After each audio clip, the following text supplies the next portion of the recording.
Hello साथीहरू, तपाईहरु त सुतिसक्यो होला हैन। नेपालमा त अब यस्तै हो जिन्दगी, परदेशीको जिन्दगी। अब बल्ल चाहिँ छुट्टी भएर खाना खाँदैछु। रातको चाहिँ 11 बजेर चाहिँ कति भयो, 12 मिनट भयो इन्डियाको। नेपालमा त अब चाहिँ 12:30 भइसक्यो होला हैन। सुत्यो होला सबै। अब चाहिँ म त इन्डियामा भएको मान्छे यस्तै छ, लाइफ सेवादार भन्छ नि त, यस्तै हो साथीहरू। आज हेर्नुस् खानामा के छ, खुर्सानी 2टा। यस्तो मलाई मन पर्छ के। म जबै पनि चाहिँ घर आउँछु नि, मलाई यस्तै रातो खुर्सानी मन पर्छ के।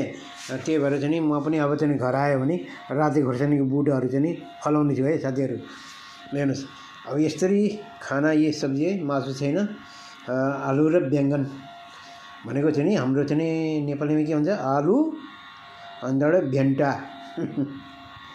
भेन्टा भन्छ नि त। त्यही भएर यहाँ इन्डियामा चाहिँ बैंगन भन्छ के अरे।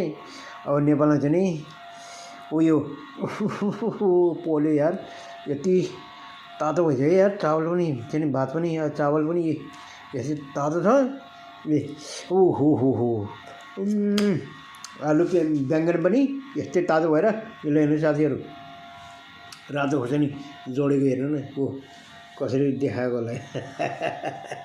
हाँसो नि आउँछ कहीँ बार। आफ्नै अब चाहिँ यस्तो भएको हेर्नु न। अब बुझ्नुभयो होला हामी कहाँ मुख हाल्ने होला भनेको। ल गलत नसुन्नु होला है साथीहरू। यस्तै हो मेरो सानो सानो भिडियो चाहिँ घरमै रुममै बसेर पनि बनाएको हुन्छु मैले। मलाई धेरैले भन्यो किन हो एउटै चाहिँ कहिले सिकाएको चाहिँ भिडियो हालेको छ, कहिले चाहिँ दाल देखाएको छ, यो भनेर भन्थ्यो। तर त्यस्तै अन्त अर्को देशमा अब चाहिँ आफू चाहिँ निक्लिम बाहिर भिडियो बनाऊँ भने आफू चाहिँ गाडी छैन। गाडी नभएपछि चाहिँ यस्तै हो, गाडी बनायो ल। नेपालमा त चाहिँ बडा गन्दा शब्द पनि हुन्छ। ल साथीहरू, खाएँ मैले एउटा निवाला।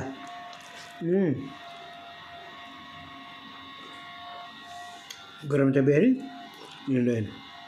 यो चाहिँ यस्तो खुर्सानी मलाई एकदम मनपर्छ। अगर तपाईँहरूले चाहिँ मलाई यस्तो खुर्सानी चाहिँ 100 किलो दिए पनि म खान्छु मजाले, 3 महिना लगाएर साथीहरू। चाहिँ मलाई एकदम धेरै स्वाद आउँछ कि यस्तो।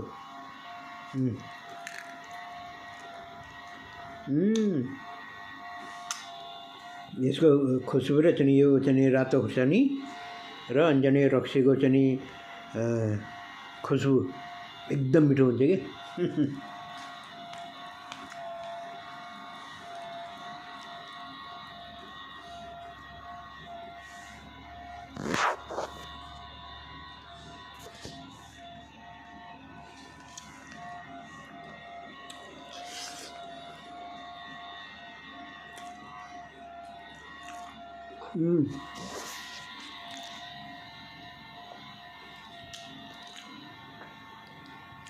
साथी हो, म धेरै लामो चाहिँ भिडियो बनाउन, तर फेरि पनि लामो भइसक्यो, सरी है।